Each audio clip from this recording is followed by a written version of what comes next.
महक किराए के घर में अपने माँ बाप के साथ रहती थी।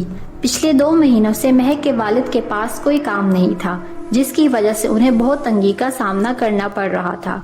2 महीनों से उन्होंने घर का किराया भी नहीं दिया था। मालिक मकान रोज उन्हें किराए के लिए फोन करता था, बिला अगर उसने तंग आकर इन्हें घर खाली करने का कह दिया। महक के माँ बाप ने मालिक मकान की बहुत मिन्नतें की, मगर वो नहीं माना और उनका सामान बाहर फेंक पा दिया। उन्होंने घर ढूंढने की बहुत कोशिश की, मगर कोई भी उन्हें अपना घर देने को तैयार नहीं था। चलते चलते वो एक कब्रिस्तान के पास पहुंच जाते हैं।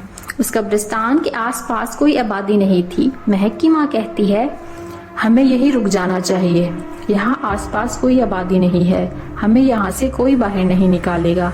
अगर किसी आबादी में जाकर बैठेंगे तो लोग वहाँ से भी निकाल देंगे। कम से कम इस जगह का कोई मालिक तो नहीं है। वो लोग वहीं रुक जाने का फैसला करते हैं। महक इतनी सारी कब्रों को देखकर काफी खौफजदा थी, मगर उसके वालिदैन उसे हौसला देते हैं और एक झोंपड़ी लगाकर उसमें बैठ जाते हैं। कब्रिस्तान के दूसरे कोने में गरीबों को खाना बांटा जा रहा होता है। महक और उसके वालिद वहाँ से जाकर खाना ले आते हैं। इस तरह वो वहीं कब्रिस्तान में अपनी जिंदगी गुजारने लगते हैं। शुरू में उन्हें काफी डर लगता है, मगर फिर वो वहाँ रहने के आदी हो जाते हैं।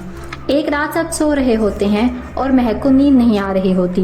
वो सोने की बहुत कोशिश करती है, मगर फिर तंग आकर उठ बैठती है।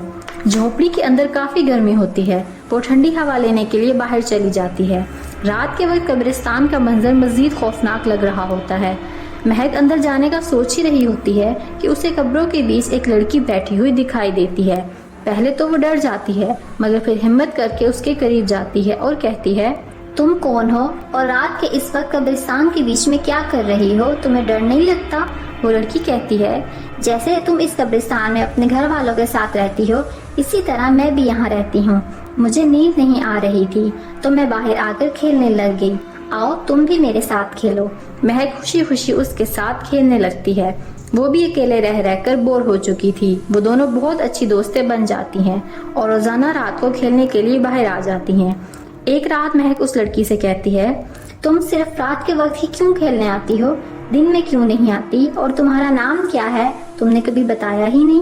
वो लड़की कहती है, मेरा नाम हीरा है। दिन के वक्त मेरी माँ मुझे घर से बाहर नहीं आने देती, तो जब वो रात में सो जाती हैं, फिर मैं यहाँ तुम्हारे साथ खेलने के लिए आ जाती हूँ।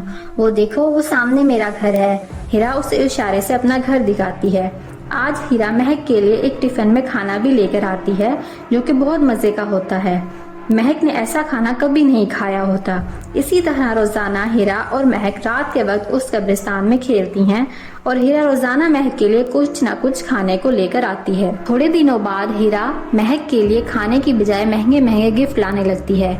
कभी कोई कीमती जेवर, कभी कोई कीमती ड्रेस। महक उन चीजों को देखकर बहुत खुश होती है, क्योंकि उसने कभी भी इतनी अच्छी चीजें नहीं देखी होती। महक की माँ काफी परेशान होती है कि आखिर ऐसी कौन सी दोस्त है जो महक को इतने अच्छे अच्छे तोहफे देती है। वो महक से उस दोस्त को घर बुलाने का कहती है। महक हीरा से कहती है, मगर हीरा इनकार कर देती है। हीरा के इनकार से महक की माँ मजीद तजस्सुस का शिकार हो जाती है। एक दिन वो महक से कहती है, रात को जब तुम अपनी दोस्त से मिलने जाओ तो मुझे भी साथ ले जाना, मैं भी तुम्हारी उस दोस्त से मिलना चाहती हूँ। महक खुशी खुशी राजी हो जाती है। रात को वो दोनों माँ बेटी कब्रिस्तान के बीच में जाती हैं, मगर काफी इंतजार करने के बाद भी हीरा नहीं आती। इसी तरह कई दिन गुजर जाते हैं, मगर हीरा नहीं आती। महक काफी परेशान हो जाती है। वो अपनी माँ को हीरा का घर दिखाती है और वहाँ साथ चलने का कहती है। वो सोचती है कि शायद हीरा बीमार हो, इसलिए अब नजर नहीं आती। अगले ही दिन वो दोनों हीरा के घर जाती हैं। दरवाजा एक बूढ़ी औरत खोलती है।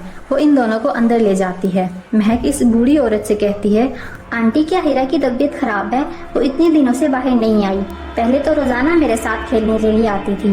वो बूढ़ी औरत हैरत से कभी महक को देखती है और कभी उसकी माँ को। वो उठ कर जाकर अंदर से एक तस्वीर लेकर आती है और महक से कहती है, क्या तुम इस हीरा की बात कर रही हो? महक हाँ में जवाब देती है। वो बूढ़ी औरत मजीद परेशान हो जाती है। महक की माँ उस औरत से कहती है, क्या हुआ? आप इतनी परेशान क्यों हो गई हैं? क्या हीरा के साथ कोई हादसा आ गया है या कोई सीरियस मसला है? वो औरत जवाब देती है, हीरा मेरी इकलौती बेटी थी। 30 साल पहले वो बहुत ज्यादा बीमार हो गई थी। मैंने उसका बहुत इलाज करवाया, मगर वो ठीक नहीं हो सकी और इस दुनिया से चली गई। میں پریشان اس لیے ہوں کیونکہ میری بیٹی کو اس دنیا سے گئے ہوئے 3 سال ہو چکے ہیں۔ وہ بھلا آپ کی بیٹی کے ساتھ کھیلنے کے لیے کیسے جا سکتی ہے؟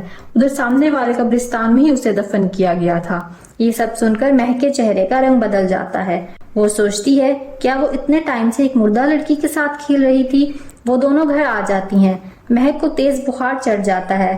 مہک کی ماں ہیرا کے دیے ہوئے سارے تحفے پھینک دیتی ہے۔ وہ لوگ اس جگہ کو ہمیشہ ہمیشہ کے لیے چھوڑ دیتے ہیں۔ مہک ٹھیک تو ہو جاتی ہے مگر کبھی بھی ہیرا کو نہیں بھولتی۔ کبھی کبھی وہ ہیرا کو بہت یاد کرتی ہے مگر پھر خوف کے مارے اپنا دھیان بٹانے کی کوشش کرتی ہے اور اپنی زندگی میں مصروف ہو جاتی ہے۔